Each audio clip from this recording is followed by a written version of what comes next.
Hello students, chemistry में हम लोग लेसन पढ़ रहे हैं उपसहज संयोजक यौगिक और उसमें हमारा टॉपिक चल रहा था उपसहज संयोजक यौगिकों का महत्व।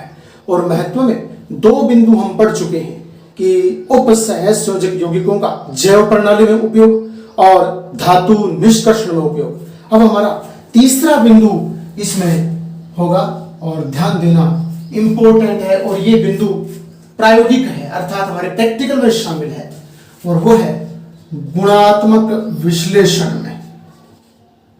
गुणात्मक विश्लेषण में यानी संकुल यौगिक गुणात्मक विश्लेषण में किस प्रकार प्रयुक्त किए जाते हैं इस विषय में हम पढ़ेंगे गुणात्मक विश्लेषण में। तो आपको बता दूं मैं कि प्रायोगिक जो हमारा पोर्शन है उस पोर्शन में और मूलक दिए हुए हैं तो मूलकों के समूह होते हैं, प्रथम समूह, द्वितीय समूह, तृतीय समूह, चतुर्थ समूह, पंचम और षष्ठ यानी 6 समूह होते हैं मूलकों के। हमारे सिलेबस में यहाँ इस लेसन में और 4 समूह दिए गए हैं, प्रथम, द्वितीय, तृतीय और चतुर्थ समूह। तो हम उन प्रथम समूहों में और द्वितीय में और तृतीय में और चतुर्थ में संकुल यौगिक किस प्रकार प्रयुक्त करेंगे वो बताया गया है। तो सबसे पहले है प्रथम समूह में उपयोग यानी संकुल यौगिकों का आप प्रथम समूह के जो मूलक हैं उन मूलकों में कैसे उपयोग करोगे इनका। तो याद रखना प्रथम समूह में Ag प्लस और Hg2+2, याद रखना Hg2+2 आएगा और Ag+1 आएगा। ये जो दो क्षारीय मूलक बोलते हैं जिन पर धनावेश होता है उन मूलक को क्या कहा जाता है? क्षारीय मूलक कहा जाता है। ये बात आपको याद रखनी है। तो क्षारीय मूलकों के प्रथम समूह में Ag और Hg2 जो है इनमें अंतर करने के लिए और हम संकुल यौगिक काम में लेते हैं। तो सर्वप्रथम ये दोनों हमें दिए हुए हों तो हम कैसे इनमें अंतर करेंगे, इसलिए इन दोनों के पहले और हैलोजन बना लिए जाते हैं। अर्थात इसका सामान्य हैलोजन आप चुनोगे तो AgCl होगा और फिर उसके बाद में इसका सामान्य हैलोजन अगर हमें लेना पड़े तो Hg2Cl2 होगा, क्योंकि ये 2 जो ऊपर आवेश दिए वो हैलोजन के पैरों में आ जाएगा तो यहाँ Hg2Cl2 बन जाएगा। तो सबसे पहले Ag प्लस और Hg2 जो कि हमें प्रथम समूह में दिए होते हैं इनमें अंतर करने हेतु आप इनके हैलोजन बना लीजिए। हैलोजन बना करके और इसमें समूह अभिकर्मक के रूप में अमोनियम हाइड्रोक्साइड मिलाया जाता है। क्या मिलाया जाता है? अमोनियम हाइड्रोक्साइड मिलाया जाता है और अमोनियम हाइड्रोक्साइड मिलाने से और इन दोनों के यहाँ संकुल यौगिक बन जाते हैं और उन संकुल यौगिकों के रंगों के आधार पर हम इनमें अंतर कर लेते हैं कि कौन सा मूलक हमें दिया हुआ है। तो याद रखना इसका जो एक संकुल यौगिक बनेगा वो इस प्रकार से बनेगा। Ag के साथ NH3 ट्वाइस और Cl बार आ जाएगा, संकुल यौगिक बन जाएगा और इसमें जल का अणु भी मुक्त होगा। देखना Ag है वो यहाँ केंद्रीय धातु परमाणु के रूप में आ जाएगा और NH4 है अमोनियम आयन, इसमें से NH3 एमीन मुक्त हो जाएगी। अमोनियम में से एमीन मुक्त होगी तो NH3 ट्वाइस कर दूंगा और हाइड्रोजन Cl है उसको हम बाहर ले लेंगे और फिर एक जल का अणु बच जाएगा वो हम वहां लगा देंगे। अगर संतुलित करने की बात करूं तो यहाँ 2 लगा देंगे और यहाँ 2 लगा देंगे, इस प्रकार से ये बन जाएगा। और ये वाला जो संकुल आयन बना है ये विलयशील होता है यानी परख नली में पूरी तरह घुल जाएगा। ये परख नली में पूरी तरह घुल जाएगा, इतनी सी बात आपको याद रखनी है। यानी कहने का अर्थ मेरा ये हो गया कि परख नली में पहले टेस्ट ट्यूब में आप पहले AgCl भरोगे, फिर अमोनियम हाइड्रोक्साइड को ऊपर बूंद बूंद से डालोगे, संकुल यौगिक बनेगा और संकुल यौगिक बनते ही आप थोड़ा सा हिलाओगे टेस्ट ट्यूब को, परख नली को, तो ये पूरा आपस में मिश्रित हो जाएगा, घुल जाएगा। तो याद रखना जब NH4OH के साथ Ag का संकुल है तो वो बनते ही घुल जाता है तो हमें पता चल जाता है कि यहाँ Ag वाला संकुल यौगिक बना है, क्योंकि Ag वाला संकुल यौगिक ही परख नली में घुलता है। बाकी जो दूसरे यौगिक बनेंगे संकुल वो परख नली के पेंदे में जमा हो जाएंगे अवक्षेप के रूप में। यहाँ Ag है वो घुल जाएगा, तो ये संकुल यौगिक घुल जाता है। अब उसके बाद में Hg2Cl2 हमें इसके को चेक करना है, तो अमोनियम हाइड्रोक्साइड को आप गूंद गूंद करके डालिए। पहले प्रश्न में आप Hg2Cl2 ले लीजिए, उसमें NH4OH बूंद बूंद करके डालिए और एक संकुल यौगिक बनेगा। तो ध्यान देने वाली बात है, पहले Hg2 है, यहां से एक Hg मुक्त हो जाएगा, एक Hg स्वतंत्र हो जाएगा Hg2 में से, और Hg पारा स्वतंत्र हो जाएगा एक अणु के रूप में। यहां दो अणु है पारे के। फिर उसके बाद में यहां संकुल यौगिक बनेगा और वो पारे का बनेगा। तो वो कैसे बनेगा? Hg तो केंद्रीय धातु परमाणु के रूप में आ जाएगा, क्योंकि यहाँ दो Hg है, एक Hg मुक्त हो गया और दूसरा केंद्रीय धातु परमाणु के रूप में आ गया। और फिर एक खास बात तुम्हें ध्यान रखने वाली है, वो ये है, यहाँ NH2 आएगा। आप यहाँ गलती से NH3 मत कर लेना, NH2 आएगा। NH2 एमिडो होता है, NH3 तो एमीन होता है, NH2 एमिडो होता है। पारे के साथ याद रखना, पारे के जब 2-3 अणु आप काम में लो और अमोनियम हाइड्रोक्साइड उनमें डालो, तो पारे के साथ अमोनियम हाइड्रोक्साइड हमेशा एमिडो बनाता है, एमीन नहीं बनाता। पारे के साथ अमोनियम हाइड्रोक्साइड आप मिलाओगे तो यहां एमीन नहीं बनेगी, एमिडो बनेगा, NH2 बनेगा। और इस प्रकार से संकुल को बंद कर देंगे, बाहर Cl आ जाएगा और इसमें भी जल का अणु मुक्त होगा।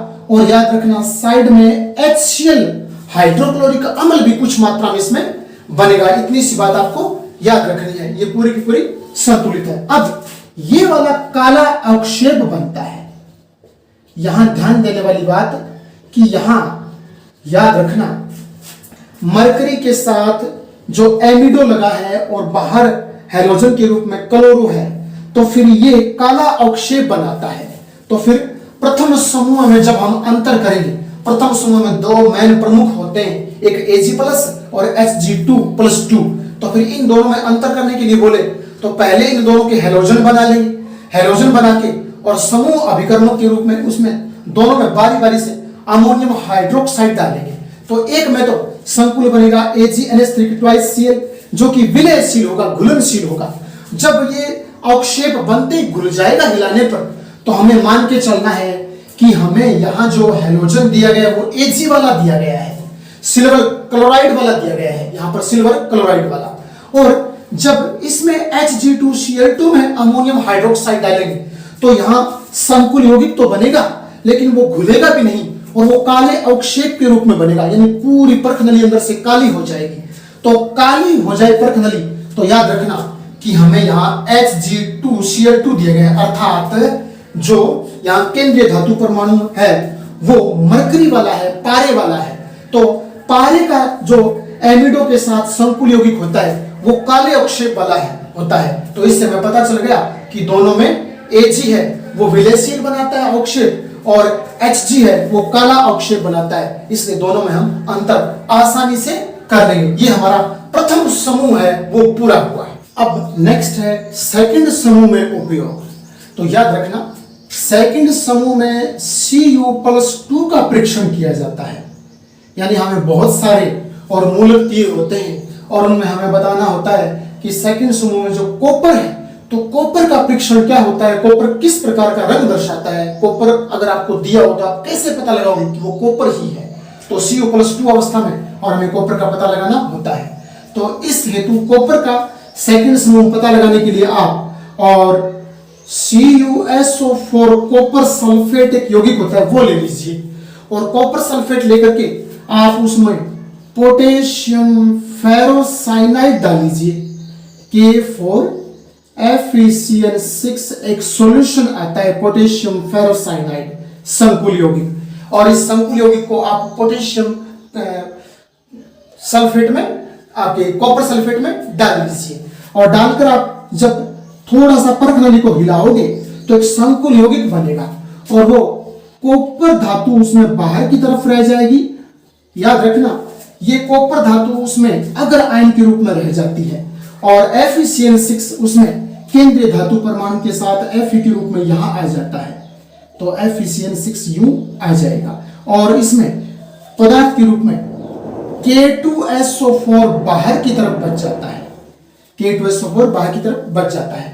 तो कॉपर का परीक्षण करने हेतु कॉपर सल्फेट एक यौगिक होता है वो ले लीजिए। पोटेशियम हेक्सासाइनोफेरेट आप उसमें बूंद बूंद करके डाल दीजिए परख नली में, और एक संकुल यौगिक बनेगा जिसमें Cu2 और FeCl6 इस प्रकार होगा, और इसे हम क्या बोलेंगे, इसे हम बोलेंगे कॉपर हेक्सासाइनोफेरेट। कॉपर हेक्सासाइनोफेरेट ये यौगिक बनेगा, और ये यौगिक याद रखना इसकी विशिष्ट पहचान है, ये चॉकलेटी रंग का होता है। कौन से रंग का? चॉकलेटी रंग का होता है। तो चॉकलेटी रंग याद रखना सेकंड समूह में कॉपर ही प्रदर्शित करता है और धातु नहीं। ये सबसे बड़ी पहचान है। जब हमें इस प्रकार का ये बारीक पाउडर दे दे और हमसे पूछे कि बताइए कौन सी धातु हो सकती है, तो कॉपर सल्फेट अगर हमें दिया हुआ हो तो कॉपर सल्फेट को हम परख नली में डालकर और उसमें पोटेशियम हेक्सासाइनोफेरेट डालेंगे और हिलाएंगे थोड़ा सा, तो चॉकलेटी रंग का एक यौगिक बन जाएगा। चॉकलेटी रंग का यौगिक बनते ही हमें ज्ञात हो जाएगा कि हमें जो पाउडर के रूप में पदार्थ दिया गया है उस पदार्थ में कॉपर धातु उपस्थित है, और कौन सी अवस्था में? +2 के रूप में उपस्थित है। +2 के रूप में कॉपर जब उपस्थित होगा तो चॉकलेटी रंग का विलयन बनेगा। इतनी सी बात हमें याद रखनी है। इस प्रकार से ये सेकंड समूह में आ जाएगा। और फिर बारी आती है थर्ड समूह में उपयोग। थर्ड समूह में याद रखना Fe+3 उपस्थित होता है। थर्ड समूह में Fe+3 उपस्थित होता है, और Fe+3 का परीक्षण करने के लिए सबसे पहले हम इस Fe का एक थर्ड अवस्था वाला हैलोजन काम में लेंगे, तो FeCl3 काम में ले लेंगे, और उसमें आप याद रखना पोटेशियम फेरोसाइनाइड मिला देंगे, वही यौगिक K4 FeCl6 ये वाला यौगिक मिला देंगे। और यौगिक मिला देंगे कहने का अर्थ कि Fe+3 को आप हैलोजन के रूप में FeCl3 परख नली में ले लीजिए, और उसमें पोटेशियम हेक्सासाइनोफेरेट आप बूंद बूंद करके डाल दीजिए, और एक संकुल यौगिक बनेगा जिसे क्या बोलेंगे, याद रखना थोड़ा सा, Fe4 और FeCl6 इसे बोला जाएगा। और यहां प्लस में इसके साथ KCl बनता है, KCl बाहर की तरफ बनेगा। तो देखना ये जो Fe है, ये Fe तो यहां अगर आयन के रूप में आ जाएगा, और पैरों में 4 ले लेंगे Fe4, और ये FeCl6 यहां सेम का सेम आ जाएगा, और इस पोटेशियम के साथ ये हाइड्रोजन क्रिया कर लेगा तो KCl बन जाएगा। संतुलित करने हेतु हम ऐसे करते हैं, यहां KCl और पोटेशियम 4, तो फिर यूं करते हैं, यहां जैसे 4 करो और यहां कर देता हूं 4 दिया 12, 4 और ये 3 कर देता हूं, ये 4 और ये 3 और ये 12 कर देता हूं, तो संतुलित हो जाएगा इस प्रकार से। और ये वाला नीले रंग का सॉल्यूशन बनता है, नीले रंग का एक सॉल्यूशन बनता है। और नीले रंग की पहचान है कि जब आपको Fe दिया गया है, वो भी थर्ड अवस्था वाला, Fe थर्ड अवस्था वाला, और पोटेशियम हेक्सासाइनोफेरेट मिलाओगे तो हमेशा नीले रंग का सॉल्यूशन बनेगा। ये सबसे बड़ी पहचान है। तो अगर आपको कोई यहाँ पाउडर के रूप में दिया जाए और उसमें आप पोटेशियम हेक्सासाइनोफेरेट मिलाओ और नीले रंग का सॉल्यूशन बन जाए, तो कन्फर्म याद रखना कि आपको जो Fe+3 धातु है वो दी गई है। यानी यहाँ पाउडर के रूप में आपको FeCl3 दिया गया है, उस FeCl3 में Fe+3 धातु आयन उपस्थित है। तो इस प्रकार हम इसको नोट कर लेते हैं। ये नीले रंग का बनता है, और इसे क्या बोलते हैं याद रखना, इसे बोलेंगे फेरी फेरोसाइनाइड, फेरी फेरोसाइनाइड। इसे सामान्य रूप में क्या बोला जाता है, फेरी फेरोसाइनाइड, साइनाइड ये बोला जाता है। और आयुपेशी पद्धति में क्या बोलेंगे, आयुपेशी पद्धति में बोलेंगे फेरस हेक्सासाइनोफेरेट, फेरस हेक्सासाइनोफेरेट, इस प्रकार से इसे बोला जाएगा। यहां आप आयरन मत बोलना, इसे लोहा मत बोलना, इसे आप इसे फेरस बोलना, फेरस हेक्सासाइनोफेरेट। और सामान्य होता है फेरी फेरोसाइनाइड, जो कि नीले रंग का सॉल्यूशन होता है थर्ड समूह में। अब बारी आती है चतुर्थ समूह की, चौथे समूह की बारी आती है। चौथे समूह में उपयोग, चौथे समूह में 2 धातु परमाणु उपस्थित होते हैं।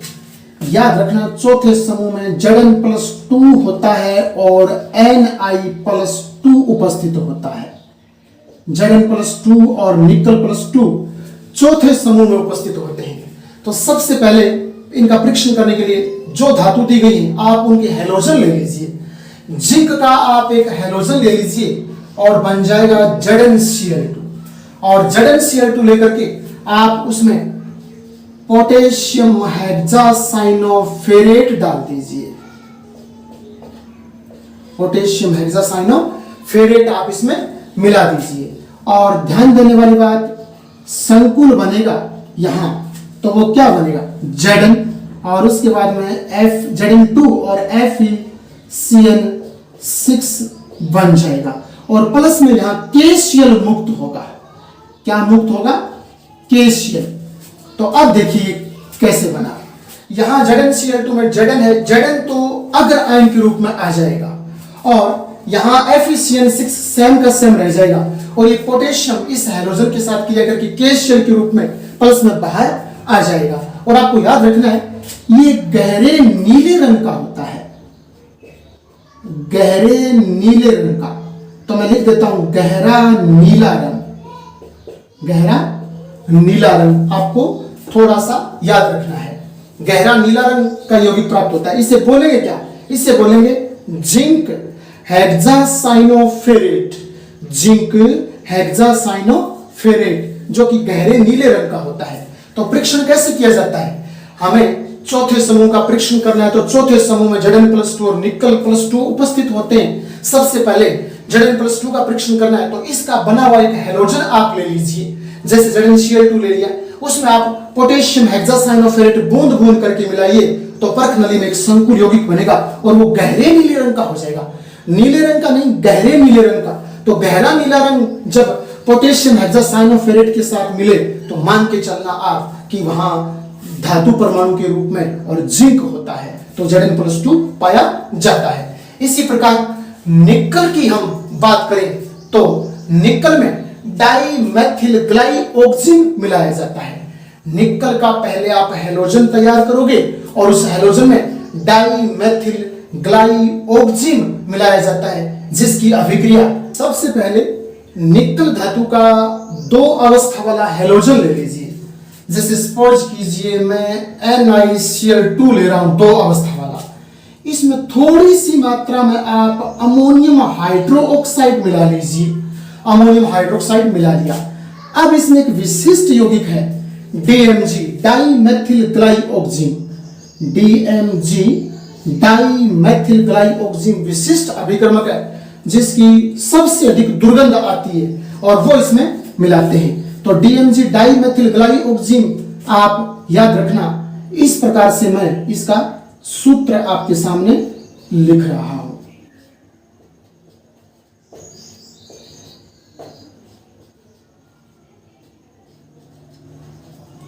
याद रखना, पहले आप C और C को सिंगल बॉन्ड से आपस में मिला लीजिए।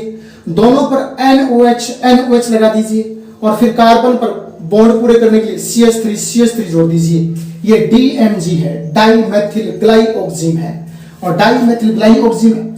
अब इससे जो आपके संकुल बनेगा वो संकुल आपको याद रखना है गुलाबी रंग का होगा। डाइमेथिल ग्लाइओक्सिन के साथ NiCl2 गुलाबी रंग का यौगिक बनाता है जो हमें यह बताता है कि इस लवण में आपने निकल लिया। निकल ही डाइमेथिल ग्लाइओक्सिन के साथ गुलाबी रंग देता है और कोई धातु नहीं। तो संकुल कैसे बनेगा? जैसे मैं आपको बता रहा हूं, केंद्रीय धातु परमाणु के रूप में तो आप निकल ले लीजिए और यूं कीजिए, इस प्रकार से इस पर यूं आप पहले बॉन्ड लगा लीजिए। ठीक है ना? बॉन्ड यूं लगाओ तो आमने सामने तो उपसहसयोजक बॉन्ड लगा लेना और इस प्रकार से आमने सामने आयनिक बॉन्ड लगा लेना और फिर इस पर ये जोड़ देंगे। जैसे आप यहां N, इस पर N और इस पर N, कहने का अर्थ इतना हिस्सा मैं यहां जोड़ूंगा।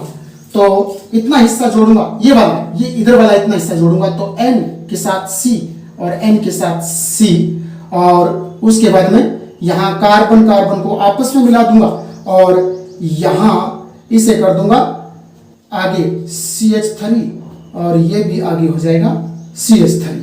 इस प्रकार से ये N के साथ CCH3, इधर भी N के साथ CCH3 और C आपस में कार्बन बॉन्ड से जुड़ जाएंगे।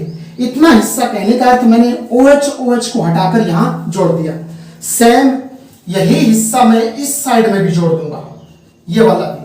तो यहां इस प्रकार से यूं आप थोड़ा सा ध्यान में रखना और यहां CH3 लिख देंगे। अब एक खास बात याद रखना, जहां N पर उप सहसंयोजक बॉन्ड लगा है उस पर आप OH जोड़ देना, और इधर भी निकल पर और N के साथ उप सहसंयोजक है, यहां भी आप OH से जोड़ देना। और अब ध्यान देने वाली बात है, जो बॉन्ड देखिए इधर भी सहसंयोजक इधर भी सहसंयोजक, उसमें आप उप सहसंयोजक बॉन्ड से ऑक्सीजन जोड़ दीजिए, और इधर भी आप उप सहसंयोजक बॉन्ड से ऑक्सीजन जोड़ दीजिए, इस प्रकार से।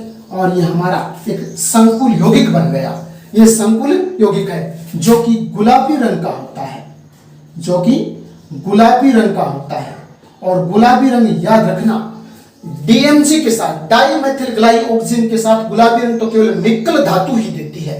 तो इससे स्पष्ट होता है कि हमें जो यहाँ लवण दिया गया है, हमें यहाँ मूलक के रूप में जो लवण दिया गया है, उसमें हम NH4OH मिलाकर DMG डालें, डाइमेथिल ग्लाइऑक्सिन डालें, और अगर गुलाबी रंग का संकुल बन जाए तो निश्चित रूप से उसमें निकल धातु उपस्थित होगी, और इसमें सह उत्पाद के रूप में NH4Cl बनता है, और जल का अणु भी मुक्त होता है, और जल का अणु मुक्त करके 2 लगा देंगे तो ये संतुलित हो जाएगा सारा। इस प्रकार से गुलाबी रंग वाला संकुल प्राप्त होता है जो कि निकल धातु की उपस्थिति को बताता है। तो इसके साथ ही गुणात्मक विश्लेषण और का ये हमारा पूरा हुआ।